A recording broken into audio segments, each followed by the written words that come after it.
안녕하십니까, 시골의사입니다. 중국 고전 중에 한비자를 보면 견마난이라는 고사가 있습니다. 이 말은 화공이 그림을 그릴 때 개나 말을 그리기란 참으로 어렵다.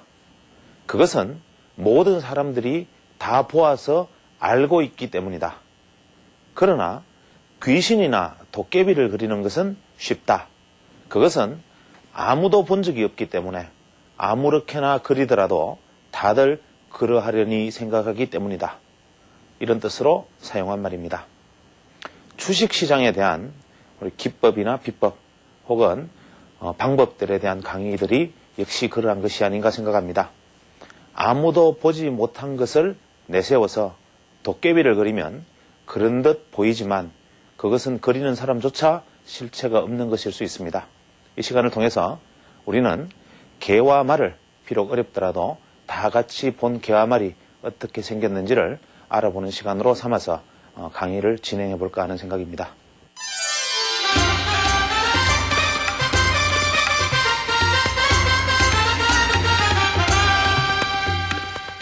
얼마 전에 저도 개인적으로 조금 이 면식이 있는 그 옵션 트레이더 한 분이 제도권 애널리스트로 그냥 진입을 하고 스스로 트레이딩을 포기했다는 기사가 신문에 난 적이 있습니다. 이분은 실제 한 해에 많은 수익을 옵션을 통해서 내왔던 분인데 이분이 남기신 말이 참 인상적입니다. 과거에까지는 비정상적인 변동성, 즉 지나친 고평가와 저평가가 반복되는 옵션 시장에서 그 넘치는 고평가, 저평가 부분만 냉정하게 시스템으로 접근해서 수익을 수취하는 전략만으로도 수익을 많이 낼 수 있는 시장이었는데 이제는 그렇지 않다, 수익이 나지 않는다 이렇게 얘기를 했습니다. 이것이 시사하는 바는 대단히 큽니다. 한때 지난 90년대 후반부터 이제 엄밀하게 2003년 초반까지로 저는 개인적으로 생각하는데 이 기간까지에는 사실 우리가 파생해서 수익을 조금만 원칙적으로 투자를 하면 엄청난 수익을 낼 수 있는 구간이었습니다. 대부분 이렇게 막말을 드리면 송구스럽지만 시장에 워낙 바보들이 많았기 때문에 바보들이 아무것도 모르고 들어와서 그냥 좀 더 막말을 하자면 어중이 떠중이까지 들어와서 그냥 아무것도 모르고 시장에서 네이키드 매수를 통해서 옵션 시장에서 거래량을 늘리고 어림도 없는 부분에 가서 계속 매매를 행함으로써 실제로 냉정하게 그 밴드를 유지해 나갔던 제도권의 트레이더들이나 그 외 옵션의 시스템 전략가들 내지는 가장 원칙적인 매매자들에게 거의 그 많은 비용들을 지불해 왔던 것이 사실입니다. 사실 그런데 이 파생뿐만이 아니라 이 주식시장도 마찬가지였습니다. 우리가 큰 눈으로 보면 주식시장도 최소한 과거의 2000년대 이 정도까지만 해도 10배 수익이 나지 않으면 이거 수익에 대한 기대조차도 하지 않는 극단적인 최대 2배 정도 수익으로는 상대적 박탈감을 크게 느끼는 극단적 변동성을 보여주는 시장을 가지고 있었고 부동산이라 하더라도 부동산이라 했다 하면 최소한 아파트를 재건축 아파트 한번 사면 최소한 5배 토지 부동산 개발지 한번 잘 사면 10배 역세권 개발 계획을 잘 첩보를 입수하면 20배까지 수익이 나는 우리나라 재테크 시장에서 어떤 극단적 변동성이 먹혀왔던 것이 지난 한 2003년 이전까지의 어떤 재테크 시장이었다고 볼 수 있죠. 큰 눈으로 보면 이게 상당히 심각한 변화가 지금 일어나고 있습니다. 우리가 파생 자체만으로 놓고 본다면 파생 시장에서는 이렇게 정상적인 변동성 안에서 이 변동성으로 바깥쪽으로 나아가주는 이 정말 이 다수의 바보들이 이 변동성의 박스를 인식하고 있는 이 소수의 전문 트레이더에게 대부분의 비용을 갖다 바치고 있었기 때문에 옵션의 전문 트레이더 입장에서 만약에 바라본다면 그저 아무것도 하지 않고 시스템에만 맡겨 놓더라도 고정된 수익이 보장이 되는 아주 좋은 시장이었습니다. 그래서 우리나라의 어떤 재테크의 역사를 살펴보면 사실은 지난 얼마 전까지만 해도 우리나라 재테크의 어떤 방식은 항상 이랬죠. 부동산에서 상위 5%에 해당하는 사람이 부동산 시장을 이렇게 끌어올려 놓으면 대부분의 개인 투자자들이 나머지 소위 말하는 민초들이 이제 이렇게 들어가서 물량을 받아내고 또 시장은 하락하고 뭐 이런 형태. 뭐 주식시장뿐만이 아니라 모든 자본시장이 이런 형태로 움직였습니다. 즉 쉽게 말하면 급상승해서 조정의 폭이 컸다는 것을 의미합니다.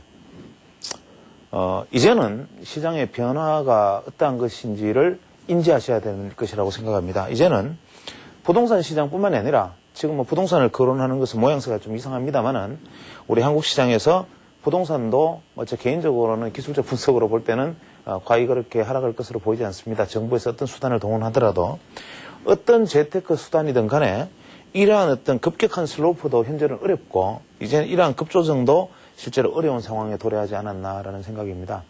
이 말은 거꾸로 얘기한다면 옵션 시장에서 매도자들이 이익을 수취할 수 있는 확률이 그만큼 감소했다라는 면으로 표시할 수 있고 지금 기관 투자자들이 지금까지 무위험 거래, 즉 차익 거래를 통해서 소위 말하는 베이시스 매매 이것을 통해서 수익을 내왔던 옵션 간의 선물 간의 현물 간의 다양한 어떤 베이시스를 통해서 활용해가는 이러한 어떤 시스템 트레이딩의 시대가 이제 갔다. 이 말은 무엇이냐면 비이성적인, 즉 이 밴드를 벗어나는 비이성적인 사람들이 이제 현저히 감소해버렸다. 이 말로 받아들일 수 있습니다. 이제 부동산, 채권, 우리가 우리가 보통 재테크로 받아들여지는 어떤 모든 부분에서 이러한 어떤 버블식 가수요자들이 사라지고 나름대로 전문성을 확보한 사람들이 입지를 가지고 있기 때문이 아닌가 생각하고 이것은 아마 세대의 영향도 크지 않나 생각합니다.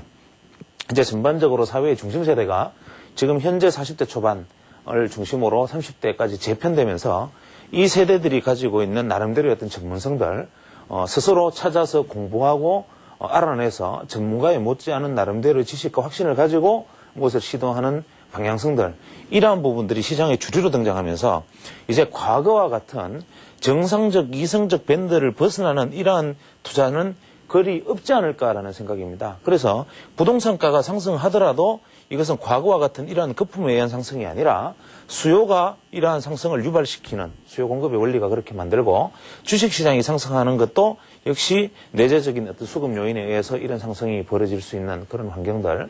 따라서 급한 조정도 이러한 어떤 거품이 없기 때문에 급한 슬로프의 조정도 이제는 부동산 주식 할 것 없이 모든 재테크 영역에서 이런 부분이 오지 않을까라는 생각입니다. 이 말은 다시 말하면 그래도 나름대로의 전문성과 시장에 대한 깊숙한 이해가 만약에 전제되지 않는다면 재테크라는 용어를 표현을 쓰는 곳에 뛰어들면 큰일 난다라는 이야기로 받아들일 수가 있습니다.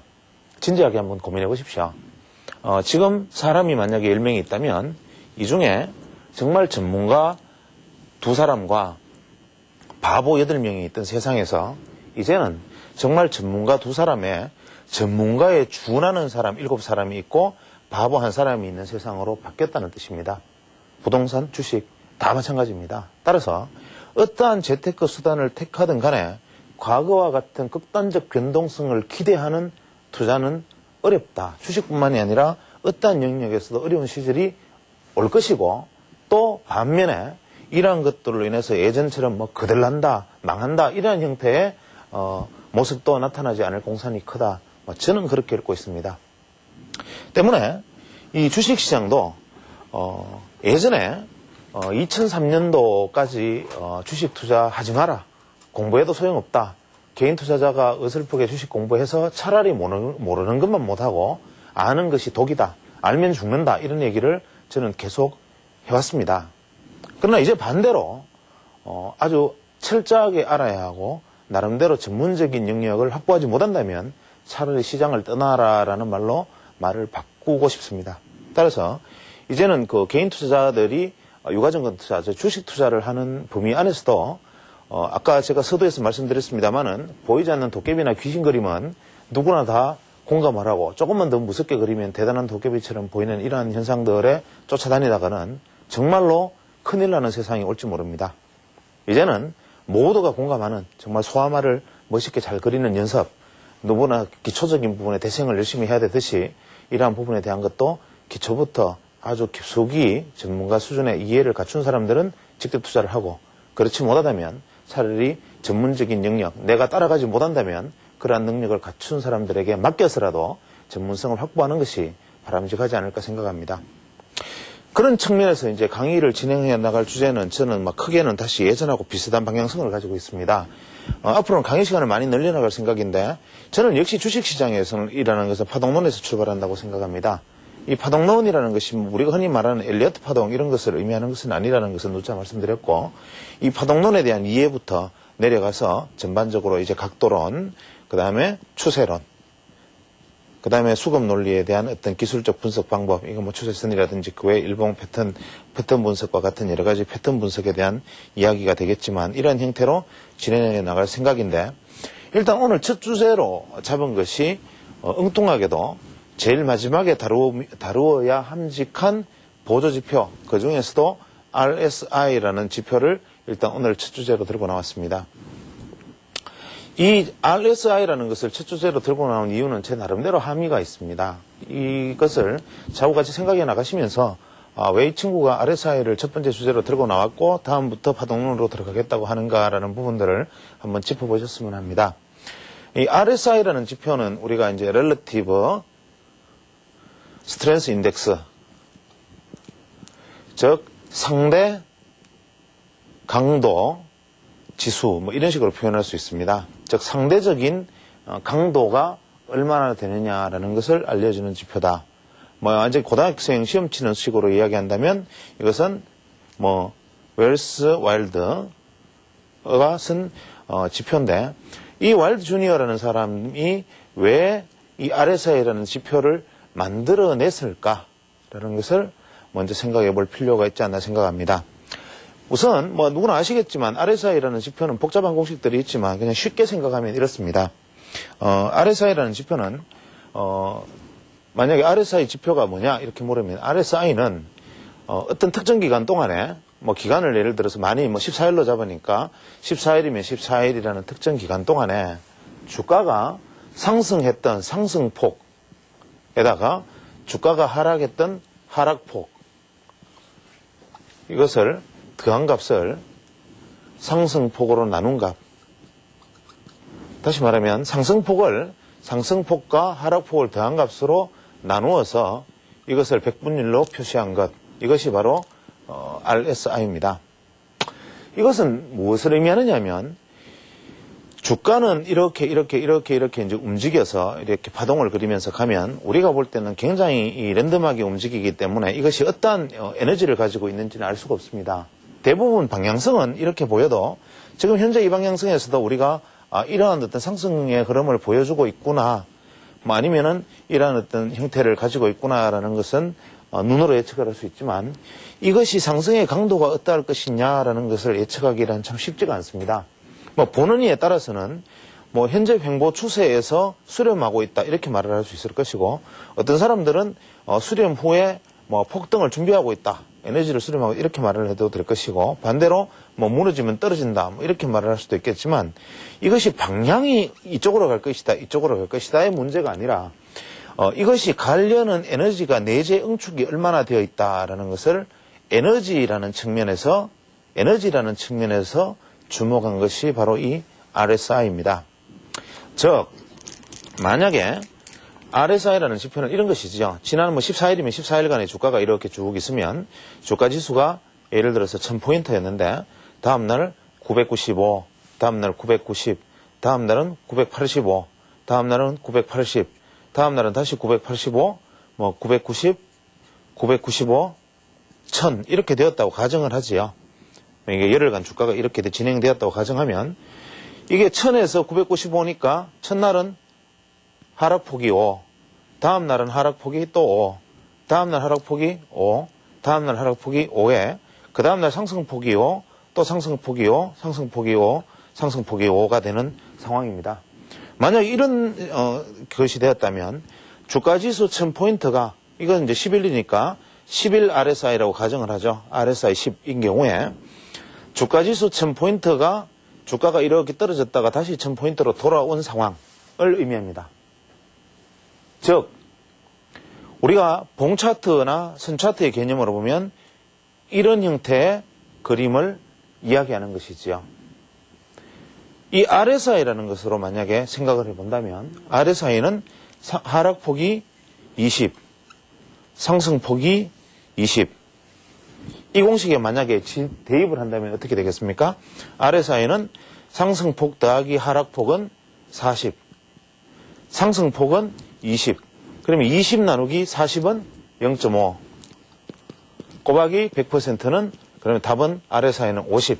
즉 이런 답이 나옵니다. 그래서 RSI는 중심선을 만약에 우리가 만약 여기를 100으로 두고 퍼센트 기준으로 만들어진 지표니까 최저 0%에서 최대 100%까지를 RSI의 폭으로 잡고 그 중심을 만약에 50으로 잡는다면 RSI는 어떤 형태를 취하느냐면 이 중심에 지표가 놓여 있는 상황이 됩니다. 그래서 이 상황, 주가가 이렇게 와서 이렇게 온 이 지점을 어떻게 해석할 것인가? RSI가 떨어져서 50을 상향으로 돌파하려는 시도를 보이는 그림으로 그대로 똑같이 보이면 이 그 주가를 보여준 그림과 이 RSI는 차이는 무엇인가? 이 상황이 중요하게 됩니다.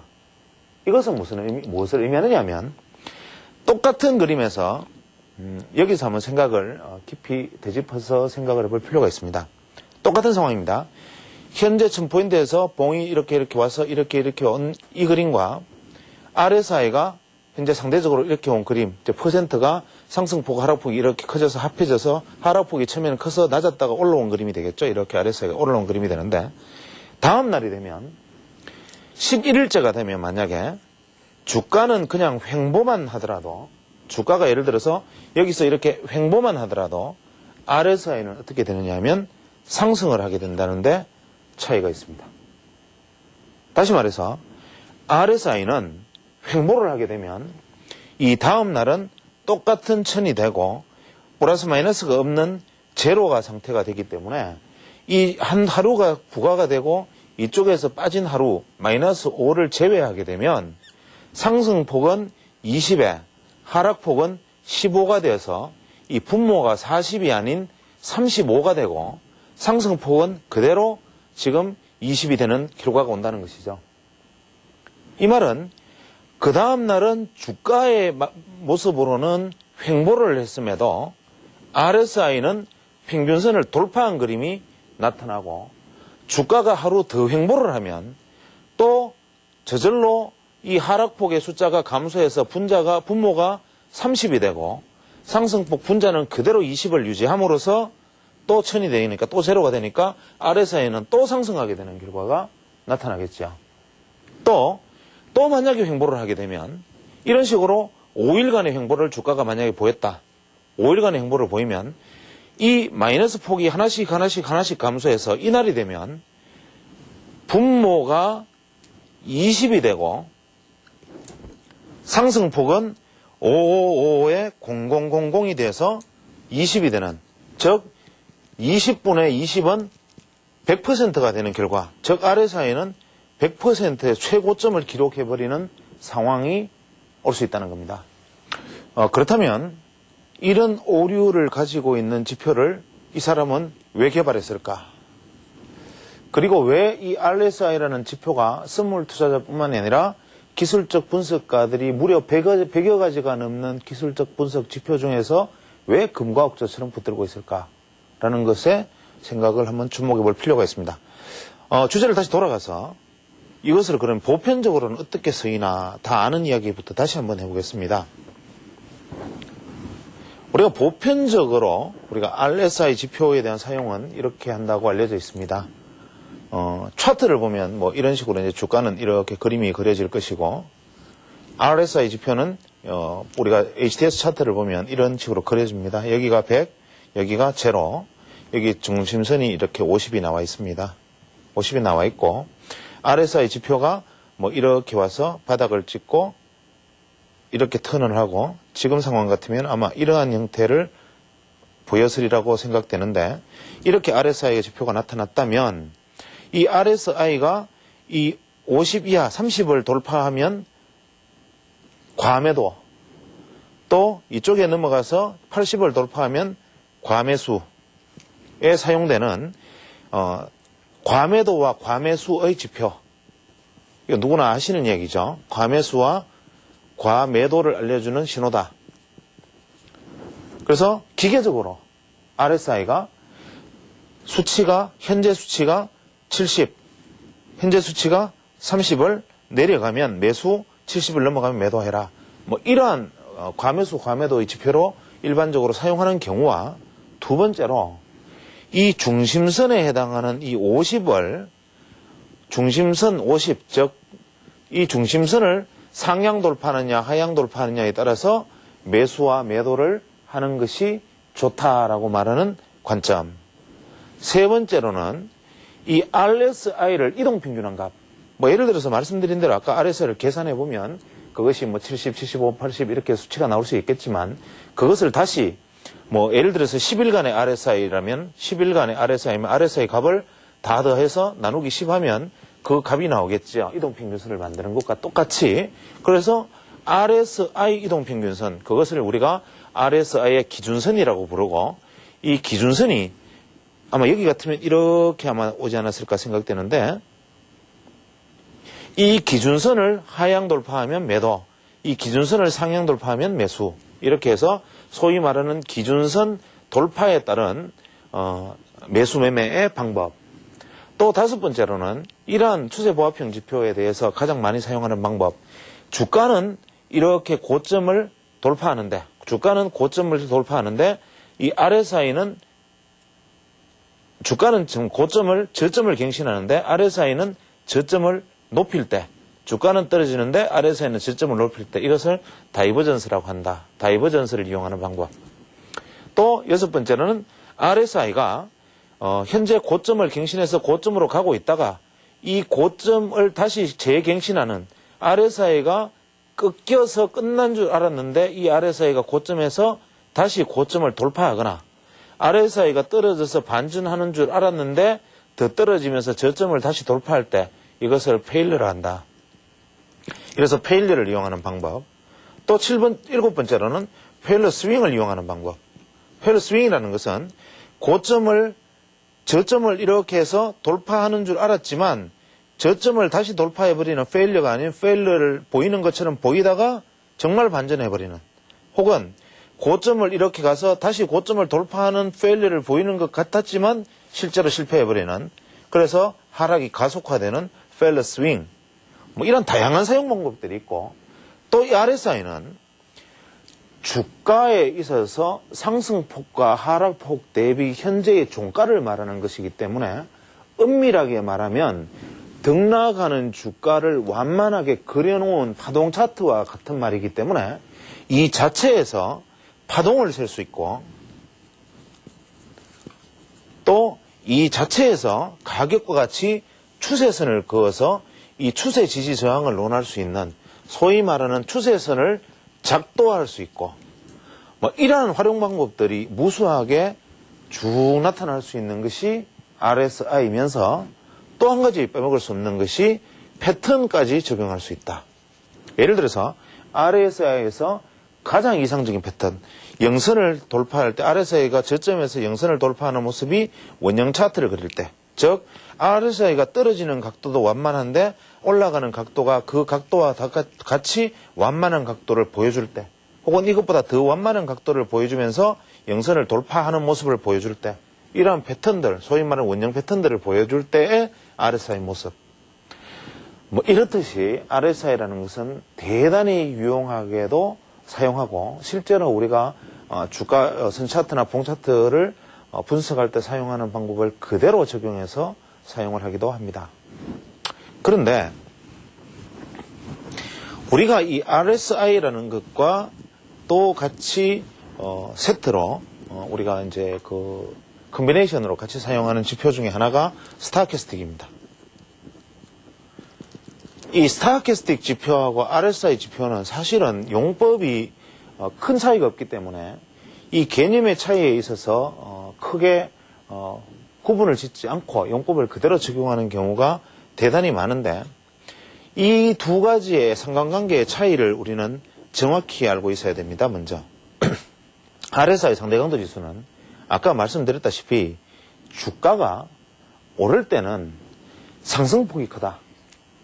이 말을 다시 이야기하면, 주가라는 것은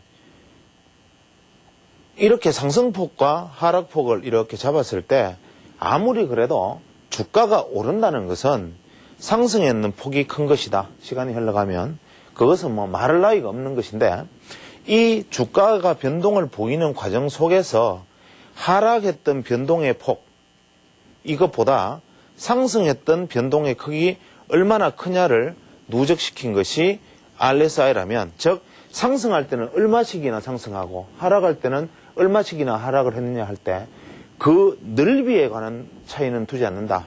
예를 들어서 RSI는 오를 때 5, 2, 1, 1, 3 이렇게 올랐고 내릴 때는 뭐 1, 1, 1, 1, 1, 5 이렇게 내렸더라도 이 두 개의 합이 같다면 에너지는 같은 것으로 취급하는 것이죠.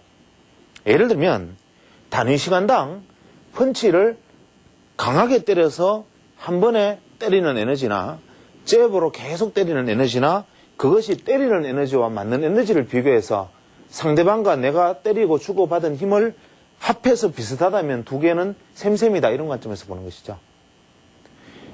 실제로 우리가 싸움을 하면 먼저 강한 펀치를 날리고 그 다음부터 잦은 펀치를 날린 사람과 잦은 펀치만 조금씩 맞다가 끝에 한 방을 맞은 사람과의 데미지 차이는 분명히 있을 텐데, 이 RSI라는 것은 때린 쪽과 맞은 쪽의 기간 내의 총합을 비교한 것이죠. 스타캐스틱은 이것과의 개념이 다릅니다. 예를 들면 어떻게 다르냐 하면, 우리가 주가가 이런 식으로 이제 변동을 보였다고 가정을 하면, 뭐 이렇게 급변동을 보인 차트가 있다고 가정을 하면, 이 기간 중에 최고가와 최저가의 이 변동폭 속에서 현재의 주가는 어디에 위치해 있나, 이것을 보는 것이죠. 다시 말하면 최고로 확대되었을 때와 최저로 확대되었을 때의 기간 안에서 가장 크게 뻗었을 때와 가장 밑으로 가장 크게 뻗쳤을 때의 범위 안에서 현재의 주가는 어디에 위치하고 있나, 이것을 보는 것이 스타캐스틱이다, 이 말입니다. 그 이전에 잔잔하게 어떻게 때렸건 이것은 중요한 것이 아니고, 이 전체의 폭 안에서 어떻게 현재의 종가가, 오늘의 종가가 어디에 있느냐 하는 것이죠. 오늘의 종가가. 이 말을 우리가 다시 한 번 더 확대 해석을 해보면 이런 의미로 받아들일 수가 있습니다. 이 스타캐스틱이라는 것은 소위 말하는 이 볼린저 밴드의 개념과 사실은 많이 근접해 있는 분석 방법입니다. 볼린저 밴드라는 것은 어떤 차이가 있느냐 하면, 예를 들어서 MAC나 엔벨로프 지표, 예를 들어서 그림이 좀 산만해지면 처음 접하시는 분들에게는 좀 까다로운 내용이 될 수 있기 때문에 다시 풀어서 이야기하겠습니다. 밴드 지표가 있다라고 가정을 하면, 우리가 이제 이동평균선이 이렇게 있으면 이 이동평균 값에 대해서 5%면 5%, 10%면 10% 고정적인 값을 정해두고 그려놓은 가격 밴드. 이 가격 밴드라는 것은 현재 내가 보고자 하는 이 지점, 이것이 중요합니다. 다시 말해서 현재의 어떤 가격에 과거의 요소를 포함하지 않고 포착하는 논리, 이것이 엔벨로프라면, 즉 2차원적 시각으로 바라보는 것이라면, 볼린저 밴드는 이 볼린저 밴드가 위치하고자 하는 이 밴드는 과거 이 볼린저 밴드 중심선이 포함하는 값의 2배나 되는 기간만큼의 시세가 반영된 현재, 이것을 의미하는 것이 볼린저 밴드죠. 그래서 이 스타캐스틱이라는 것 역시 과거에 허용했던 이 변동의 밴드 폭을 현재의 위치가 어디에 있느냐라는 것으로 이렇게 빳빳한 밴드를 만들어주고 가격 대비해서 이것을 돌파하는데, 이것이 과거에 영향을 미쳤던 범위라는 전제하에서 출발하는 것이지요. 그래서 우리가 일반적으로 말하는 과거의 시세가 내게 어떤 영향을 미치는가가 담겨있는 지표들이 시장의 미래의 추세를 예측하는 것이지 과거의 시세를 덮어버리고 현재의 가격대에만 높낮이만 바라보는 것은 시세를 예측하는 것이 아니라 현재를 대응하는 지표가 되는 것이지요. 그런 관점에서 보면 이 스타캐스틱과 같이 빨리 움직이는 이 빠른 지표들도 냉정하게 말하자면 미래 예측성에 한 목적성을 두고 개발된 지표다, 이런 의미가 됩니다. 그래서 우리가 스타캐스틱 지표와 RSI 지표를 만약에 비교해서 생각한다고 생각을 하면, 예를 들어서 스타캐스틱 지표는 이런 상황이 벌어질 수 있습니다. 과거에 어떤 내가 측정하고자 했던 스타캐스틱의 범위에서 처음에 주가가 이런 식의 범위를 보인 다음에 현재 이런 주가를 만약에 보였다면, 현재 오늘의 주가가 만약 여기 있다면 이것은 스타캐스틱 중간에 중심선의 주가가 있는 것이지요. 그런데 만약에 주가가 이런 그림이 아니고 이렇게 있다면 스타캐스틱은 굉장히 바닥을 찍는, 현재 스타캐스틱을 만약에 보조지표로 실제로 그린다면 스타캐스틱 100%와 스타캐스틱 0%와 스타캐스틱 50%의 차이를 두고 스타캐스틱이 바닥을 찍었다가 영선을 돌파해 나가는 과정, 이것이 바로 현재의 그림이 되지만, 이 기간이 지나서, 하루만 지나서 이 날이 만약에 빠져버리게 되면 어떤 왜곡이 일어나느냐 하면, 현재 이 스타캐스틱은 극단적인 상승을 보여주는 에러가 발생합니다. 쉽게 말하면 기간이 반영하는 만큼 안의 범위를 전제했기 때문에 실제로 보조지표들이 가지고 있는 가장 큰 특성은 무엇이냐 하면, 횡보만으로도 지표는 바로 고점으로 진입해버리는, RSI와 스타캐스틱 지표들이 가지고 있는 보편적인 문제들이 바로 이러한 부분에 있습니다. 그러나 스타캐스틱 지표가 RSI에 비해서 왜 이렇게 빨리 나타나느냐, 똑같이 그런데 왜 그러냐라고 묻는다면, 바로 스타캐스틱 지표는 고점과 저점 사이의 폭의 의미이기 때문에 그 최고점과 최저점을 형성하는 것이 그 기간에서 사라져버리면 바로 반영되어서 급속도로 빠르게 움직이는 것이 스타캐스틱인 반면, RSI라는 것은 하루하루의 등락을 반영하는 과정이었기 때문에 그것이 반영해서 빠지는 기간도 마찬가지로 그렇게 빠져나가는 것이다, 이렇게 얘기할 수가 있죠. 그러면 다시 만약에 이야기한다면 이 두 가지를 다시 합쳐서 생각한다면, 우리가 빠른 신호로서 스타캐스틱을 활용을 하고 느린 신호로서 RSI를 사용한다 해도 그리 틀린 말은 아닐 뿐만 아니라, 신호의 속도로 놓고 본다면 틀릴 뿐만 아니라, 스타캐스틱이 가지고 있는 소위 말하는 주가는 고점을 찾아 회귀한다, 주가는 저점을 찾아 회귀한다, 다시 말하면 주가는 밴드를 향한다라는 속설을 따라서 고점과 저점을 중시하는 우리가 모멘텀을 가지는 지표 하나와 주가가 상승할 때와 하락할 때의 에너지가 매수세의 축척이 더 강하냐, 매도세의 축척이 더 강하냐, 이 시장에서 기반이 되는 세력은 현재 매도세이냐 매수세이냐, 이 둘 중에 어떤 것이 더 강한 세력을 형성하고 있느냐를 말해주는 RSI 지표가 같이 컴바인 되어 주었을 때 활용도가 높아지고, 아울러서 이 지표들이 가지고 있는 가장 큰 난점인 이 두 가지 난점, 즉 저절로 고점을 향하거나 저절로 침체를 향해버리는 오류, 기간의 차이에 따라서 이런 현상이 벌어지거나 횡보만 해도 그렇게 변해버리는 이 오류들을 극복하는 방법은 무엇이냐 하면, 결국 이것들도 RSI나 스타캐스틱 같은 지표들도 항상 사용하는 지표가 아니다라는 것을 역설적으로 설명해 주는 것이기도 합니다. 즉, 우리가 보조지표 활용해서 실패하고 있는 가장 큰 문제가 바로 주식시장에서 실패하고 있는 문제의 핵심과 같은 이야기입니다. 우리가 주식시장에서 어떠한 접근 방법이 만약 실패한다라고 생각하면 그 방법을 폐기처분합니다. 보통 이렇게 얘기하죠. RSI, 스타캐스틱, MACD, CCI, 파라볼릭 어떠한 지표들을 사용해도 그것이 맞을 때도 있고 맞지 않을 때도 있다. 그것은 당연한 이야기인데 그러한 맞을 때와 맞지 않을 때가 있기 때문에 이것은 사실 소용없는 지표이고 말장난이다라고 받아들이기보다는 이것을 사용하기에 적합한 국면들이 존재한다라는 생각을 가져야 된다는 것이죠. 사용하기에 적합한 국면.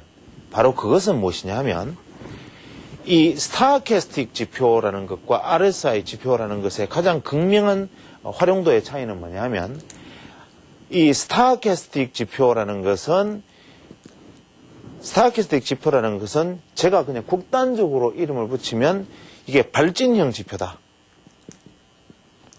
RSI 지표라는 것은 무엇이냐 하면 내재형 지표다. 저는 보통 이렇게 설명을 잘 합니다.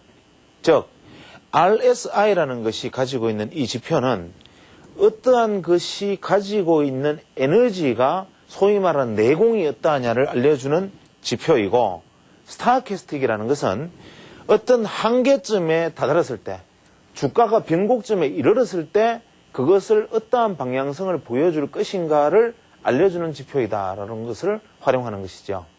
예를 들어서 스타캐스틱 지표와 RSI 지표를 다시 한번 비교하면 이럴 수 있습니다. 스타캐스틱 지표는 고점과 저점이 있으면 기간 안의 고점과 기간 안의 저점에서 현재의 주가가 여기에 위치해 있느냐 여기에 위치해 있느냐에 따라서 강세다 약세다 라고 이야기하죠. 이것은 당연한 말이지요. 즉 주가가 고점을 향해서 진행되고 있다는 것은 상승 추세라는 것, 상승이 강화되고 있다는 것을 의미하고 주가가 저점을 향해서 내려가고 있다는 것은 하락 추세라는 것을 얘기하기도 하고 말하기에 따라서는 주가가 이쪽을 향해서 가고 있다는 것은 지난번 저항선으로 다가가고 있다는 의미가 되기도 하고 주가가 밑으로 내려가고 있다는 것은 RSI가 내려가고 있다는 것은 지난번 지지선을 향해서 내려가고 있다는 것을 의미하기도 합니다. 때문에 예를 들어서 스타캐스틱 지표가 이 고점에 도달했을 때 소위 말하는 이 기본 RSI %K가 기본 K가 그것을 다시 이동 지수평균을 해야 %K가 되는 것이죠. 현재 이 값이 이렇게 고점에 달했을 때 우리는 100이라고 이야기하는데 여기서부터 고점을 돌파해서 주가가 나아가면 어떠한 일이 벌어지는가? RSI는 스타캐스틱은 이렇게 고점을 향해서 돌파해 나아가면 스타캐스틱은 0, 50, 100에서 이런 형태를 보이게 되겠죠. 하루 정도 조정을 받으면 떨어졌다가 또 고점을 돌파하면 또다시 나아가 100에 도달하고 또 주가가 고점을 돌파했다가 조금 조정받으면 내려왔다가 또다시 고점을 돌파하는 형태로 계속 벌어져서 주가가 이런 식으로 가면 계속 이렇게 되는데 만약 이 기간이 흘러서 주가가 고점을 이런 형태로 만약에 갱신을 했다고 가정을 한다면 실제로 주가 상승폭은 극히 미미한 상황에서 전고점은 계속 조금씩 만약에 갱신하면 날짜가 기본 날짜가 이렇게 진행이 되면서 이 부분이 만약에 빠져버리게 되면 어떤 결과가 벌어지겠습니까? 지표상으로는 약간의 주가의 조정에도 불구하고 스타캐스틱 지표는 급락해 버리는 상황이 벌어질 수 있습니다. 이해가 되시겠습니까? 대부분 우리가 수치적인 지표 혹은 이 보도 지표들의 라직을 이것이 형성되는 과정들이나 그것들이 산술 이런 복잡한 이야기들은 일반인들이 보편적으로 대단히 싫어하는 얘기입니다. 그래서 이런 부분들은 아이고 머리 아프다 신경을 쓰지 않게 되고 실제로 알 필요도 없는 것이지만 이것을 설명하는 이유는 일부 소수 젊은 세대 시청자 여러분만 이해하시라는 뜻이 아니라 싫어도 이해를 하려고 들어야 된다는 것을 강조하기 위해서입니다. 그래서 이 스타캐스틱이 가지고 있는 이 함의에 대한 것을 나는 가슴 속에서 익혀야 됩니다. 여기서 기간이 지나가면 주가는 전고점을 조금씩 돌파해서 조금만 조정을 보이면 스타캐스틱은 급락하게 된다라는 이야기를 만약에 RSI와 비교하면 어떤 결과가 될까요? RSI라는 것은 이것은 이렇게 온다 하더라도 실제 상승폭과 하락폭을 합하면 중심선에 지지받고 스윙하는 형태를 취하게 됩니다. 즉 속도가 대단히 빠른 스타캐스틱과 속도가 느린 RSI의 차이일 수도 있지만 극단적으로 한계선, 즉 임계선을 넘어서는 지표와 임계선을 넘어서지 않는 지표의 차이일 수도 있습니다. 또 스타캐스틱 지표는 정고점을 넘어서기만 하면 정고점을 0.1을 넘든 정고점을 100을 넘든 그것은 넘은 것입니다. 단순히. 때문에 정고점을 넘은 폭이 어떠하든 넘은 강도가 어떠하든 이 위치에서 스윙을 하는 것이 스타캐스틱이고 점상한가를 찍으면서 계속 올라간 종목이든 1% 올라간 종목이든 같은 결과를 가져오는 것이 스타캐스틱이라면 RSI라는 것은 이것이 올라간 것은 올라갔다가 떨어졌다 하는 것에 폭을 다 같이 반영하는 것이기 때문에 이 시세의 실제 내재의 에너지를 다 보여주는 것이라고 볼 수가 있지요. 때문에 이 RSI와 스타캐스틱을 병용해서 활용하는 것이 대단히 중요할 뿐만 아니라 이 RSI와 스타캐스틱의 유용성은 이미 여기서 결판이 납니다. 즉 어디에 사용하느냐에 대한 정답은 이미 이 안에서 담겨져 있는 것이지요. 예를 들어서 우리가 이것을 파동으로 접목을 해본다면 1, 2, 3, 4, 5의 파동이 나타난다면 우리가 실제로 이 파동의 상승 국면에서 이것을 돌파를 하느냐 마느냐 또 이것이 돌파를 했다면 어디까지 상승하느냐 이 문제에 있어서 이것이 볼린저 밴드로는 어떠한 형태의 그림을 만들어 갈 것이고 또 RSI와 스타캐스틱은 현재 지점에서 어떠한 모양을 만들어 갈 것이냐 하는 것들은 그림 속에서 짠 맞춰진 듯이 시줄과 날줄로 그대로 얽혀서 이해되는 것입니다. 때문에 우리가 RSI 지표가 가지고 있는 보편성 중에서 하나를 다시 또 해석을 해서 짚어보기로 하겠습니다. RSI가 가지고 있는 다이버전스는 소위 말하는 스타캐스틱 다이버전스와는 다른 우리가 편기라 그러죠. 이 RSI 다이버전스나 스타캐스틱 다이버전스와는 상당히 다른 의미를 가지고 있습니다. 보통 우리 보조지표에서 이 다이버전스는 이렇게 활용을 합니다. 주식은 이런 식으로 상승을 해나가면 지금 현재 주가는 계속 고점을 돌파해서 상승을 해나가는데 이 보조지표가 이제 현재 시점에서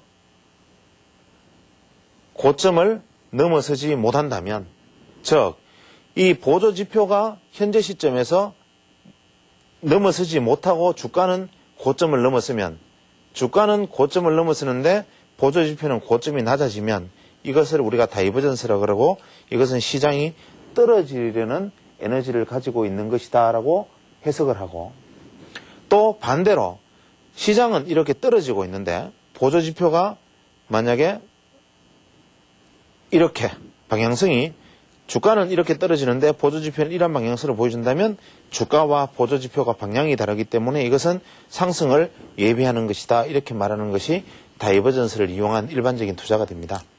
그런데 이 다이버전스라는 건 도대체 왜 일어날까라는 것을 한번 생각해 보죠.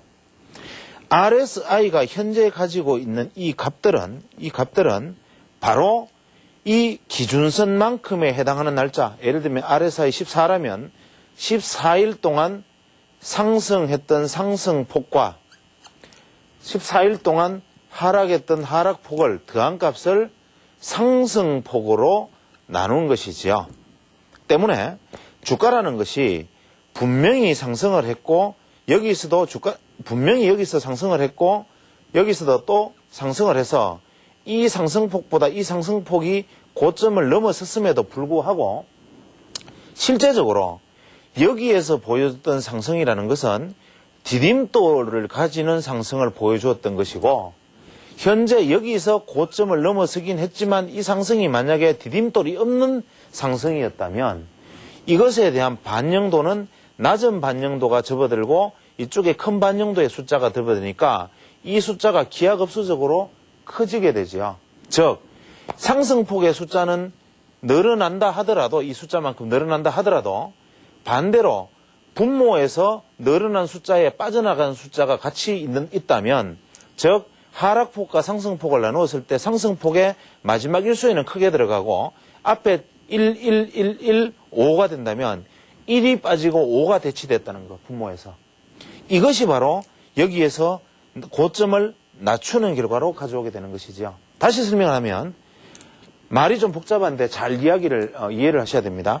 현재 주가가 이렇게 상승을 해 나갈 때 이 상승폭 더하기 상승폭 더하기 상승폭 더하기 하락폭 더하면은 상승은 현재 2 하락은 계속 1 이렇게 형태가 구성되었다면 분자는 10 하락폭이 5 그래서 분모는 15가 되고 상승폭은 10 즉 10 나누기 15 곱하기 100%의 RSI가 되는데 여기에서 RSI가 고점을 갱신했다 하더라도 이 앞에 떨어졌던 폭만큼의 숫자가 남아있는 상황에서 이 부분에 하나가 제거되고 여기가 하나가 5가 들어왔다 하더라도 그래서 이 부분이 고점을 돌파했다 하더라도 전체적인 상승폭에 차지하는 반영하는 폭의 비율은 전체 비율 중에서 실제로는 3의 비율만 반영이 된 것이지만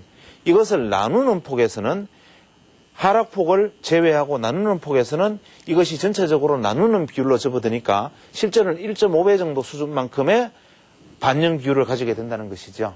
따라서 다이버전스라는 것을 보여준다는 것은 어떠한 것을 의미하는 것이냐 하면 상승을 해나가는 주가와 이것이 같이 상승을 하더라도 더 오르지 못하는 다이버전스, 즉 RSI가 현재 90이었다가 RSI 수치가 80이 되는 상황, 이러한 상황을 말해주는 것은 무엇을 의미하느냐 하면 현재의 숫자가 예를 들어서 이 전체의 합이 5라면, 10이라면 이 전체의 숫자가 100이 되면 이것은 10%가 되지만 만약에 이것이 90이고 이것이 만약에 100이라면 90%가 되는 상황이라면 이때의 90의 의미와 이것이 80이 되는 상황이 아닌 이 분모가 커진 110이 되는 상황의 차이를 의미하는 것입니다. 즉 분모가 커진 RSI와 분자가 커진 RSI, 분자와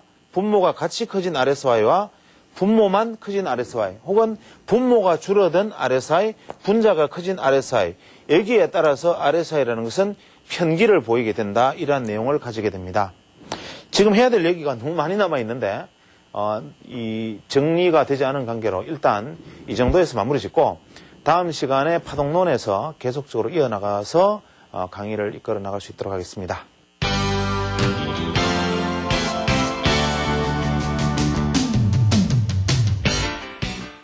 만약 이런 식으로 주식 강의가 진행된다면 이것은 투상사 시험 치는 수준이 아니냐라는 반문이 있을 수 있지만 첫 시간은 다소 어려운 내용이지만 미리 한번 끌고 가본다는 의미에서 출발한 것입니다. 앞으로 가능하면 격주 아니면 개격주를 통해서라도 이제 주식의 기본부터 제대로 알기 위한 공부를 같이 한번 이끌어 나가볼 생각입니다. 요즘 노인대학에 가면 이런 유머가 유행한다고 합니다. 딸을 둘 가진 사람은 부엌에서 죽고 아들 하나 가진 사람은 골방에서 죽고 아들 둘 가진 사람은 거리에서 죽는다. 이거 웃어 넘길 이야기가 아닙니다.